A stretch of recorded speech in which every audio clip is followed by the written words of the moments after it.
If you look at it, it's a very solid result in the second quarter.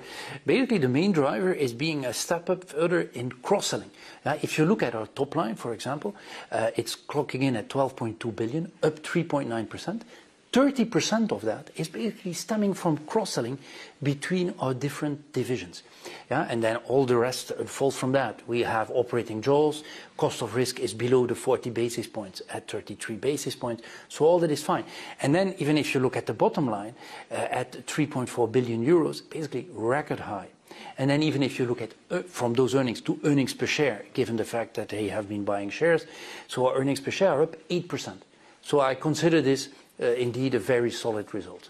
So very quickly, because you mentioned the cost of risk, it has gone up 23% in the second quarter compared to previously.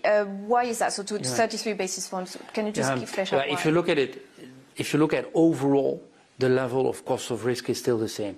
What you have is that, so we don't see a generic tendency of deterioration, but what you have is every so many years, you have one file, a major file that falls over, and we had one this quarter. And so that is, if you look at it, that's around 100 million, and so that's the one that tipped the visual deterioration in the cost of risk. But if you would strip that one out, you basically see that we're still at the very low levels.